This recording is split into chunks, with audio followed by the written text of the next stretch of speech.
Forget the movie Cowboys and frontier myths. The real West wasn't heroic. It was hostile. Men rode through heat that cracked skin, storms that erased trails, and nights so cold they froze before dawn. Survival didn't come from bravado or luck. It came from the battered iron and rawhide tools they carried every day. Sparks for fire, steel for repair, hidden gear for emergencies. These weren't accessories. They were survival. Today, we're uncovering the tools that decided who rode on and who vanished forever. The stitching awl, the tool that held a cowboy's world together. By the 1870s, on cattle drives across Texas and Kansas, stitching awls appeared in personal gear lists. Saddles, boots, and straps failed in small ways, and journals note men carrying awls to patch them quickly.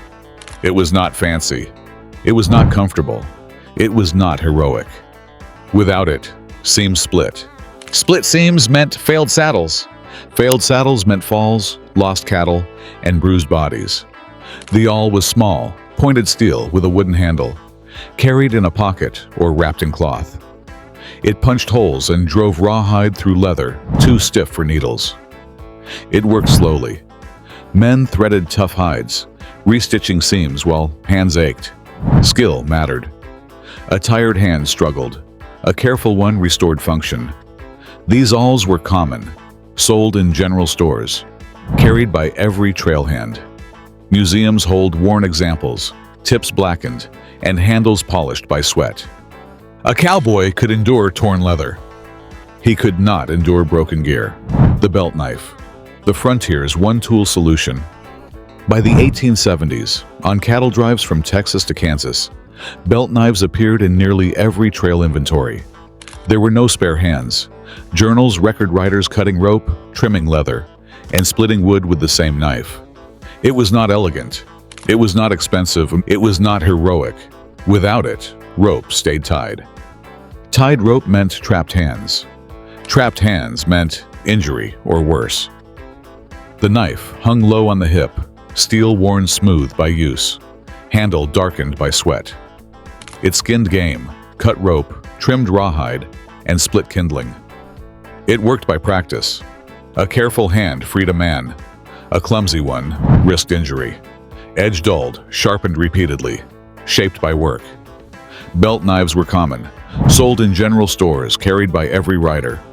Museums still show worn blades, each mark a job done under pressure. A cowboy could face danger. He could not face it without his knife. The iron fire striker, the tool that decided who survived the night. By the 1870s, on cattle trails running north from Texas, iron strikers appeared in camp inventories because fire after dark could not be assumed. Matches failed in wind and damp. Steel did not. It was not impressive. It was not expensive. It was not heroic. Without it, there was no fire.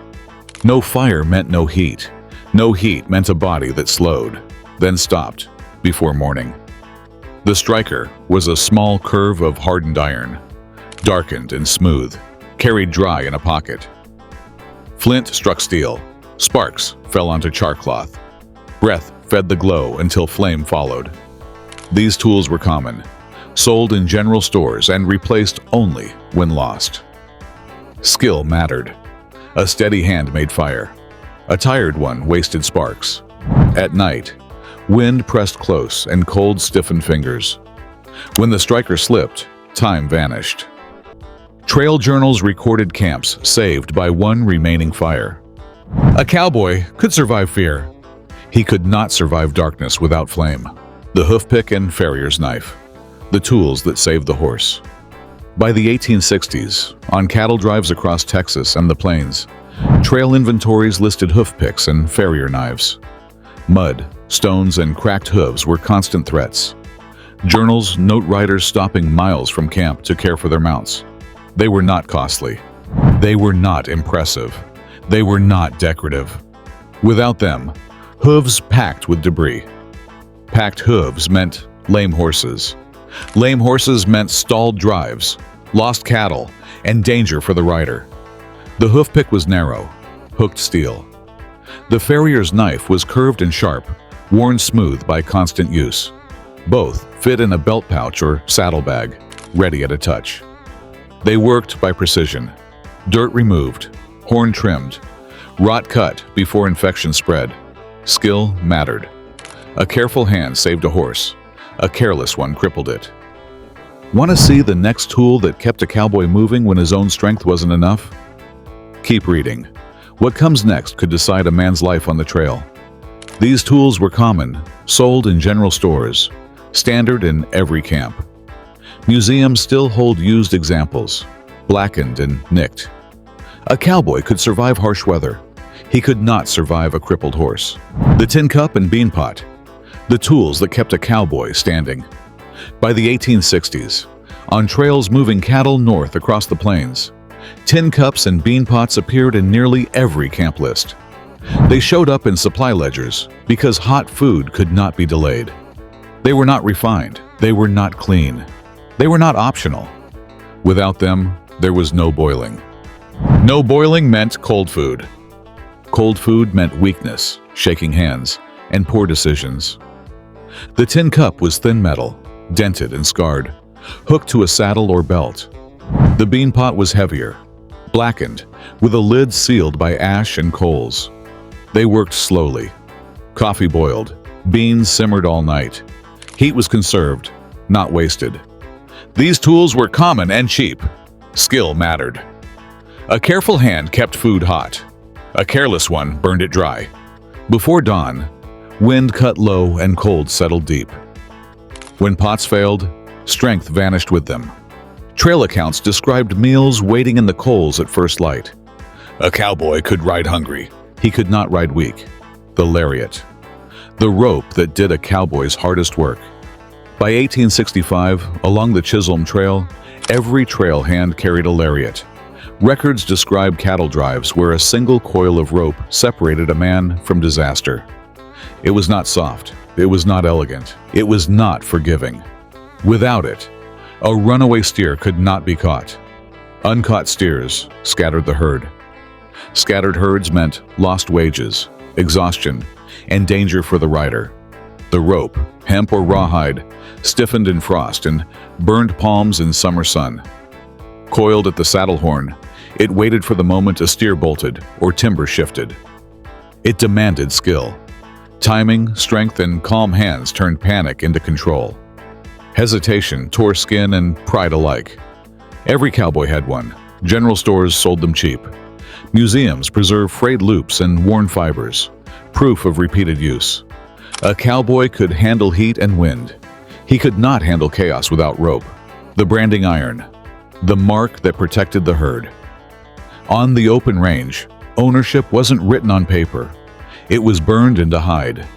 The branding iron was more than metal shaped into a symbol. It was order in a land that thrived on confusion. Without it, cattle vanished. Arguments turned violent, and a man's livelihood could dissolve overnight. Kept wrapped in cloth or tied to a saddle when cold, the iron came out only when it mattered. Heated slow in the coals until it glowed just right, then pressed firm and true. Too quick and the mark failed. Too long and the animal suffered. Skill mattered. Control mattered more. Trail accounts describe whole outfits working in tense silence during brandings, eyes watching the fire as closely as the herd. One wrong iron, one altered mark, and reputations were ruined. Museums still hold irons scarred by heat and use, their edges softened from years of fire. A brand wasn't cruelty. It was protection. But even a marked herd couldn't stop trouble from finding a man. Because the next tool wasn't for cattle at all. It was for the moment when words failed and survival demanded steel. The hatchet. The tool that kept camp alive. When a cowboy stopped moving, the land did not stop. Cold crept in. Darkness pressed down. A camp without fuel became an urgent threat. That's where the hatchet earned its place. Short-handled, heavy-headed, and carried without ceremony, it turned standing timber into warmth, light, and survival. This was not a woodsman's axe. It was made for speed and control. A few sharp blows split kindling. A careful cut shaped tent stakes, fence posts, or a crude crutch when a leg failed. Cowboys used it to butcher game, knock ice from water holes, and drive wedges when wagons broke far from help.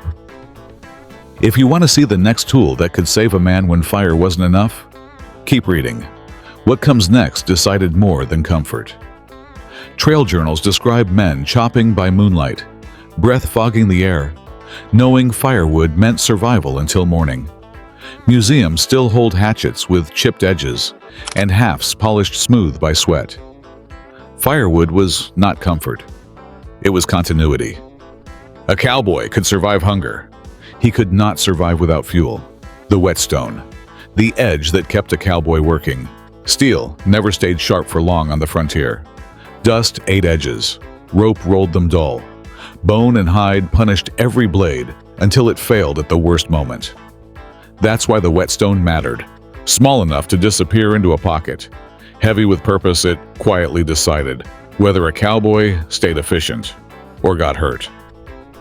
Most were simple stones, cut down from larger blocks, wrapped in cloth darkened by oil and sweat. At dusk, while beans simmered and horses settled, a man would kneel by the fire and draw steel across stone in slow, practiced strokes. Not rushed, not careless. One slip meant blood. One dull edge meant danger. Trail journals mention riders sharpening nightly, treating it like prayer rather than chore. Museums still hold stones worn hollow from years of use, their surfaces shaped by patience. A sharp blade saved time. Time saved lives. And when even the sharpest edge wasn't enough, when distance vanished and options ran out, the final tool came into reach, carried not for work, but for the moment everything else failed. The canteen, the tool that decided how far a cowboy could ride. Out on the open range, water was more valuable than bullets and harder to replace than horses. A cowboy could push through hunger, cold, and pain. But without water, the land ended the argument fast. That's why the canteen was never an afterthought. It was a boundary. It decided how far a man could go and whether he came back at all. Made from tin, wood, or leather-lined metal, canteens rode against the body, where heat wouldn't steal every drop. Men rationed each swallow, weighing thirst against distance, knowing the next creek might be dry or gone entirely. Trail letters speak of riders measuring miles in mouthfuls, saving the last drink for when judgment began to fail. Archaeologists still find dented canteens near abandoned camps, corks cracked, interiors chalked white from hard water and sun. Silent witnesses to hard choices. Water wasn't comfort. It was permission to continue. And when the canteen ran dry, there was no next tool. Only the land, waiting to see who understood it in time. The West wasn't built on guns, saloons, or legends. It was stitched together from the quiet, hidden tools that cowboys carried every day. Fire, blades, coffee, keepsakes, and the tiny lifelines tucked deep in pockets weren't just possessions. They were survival.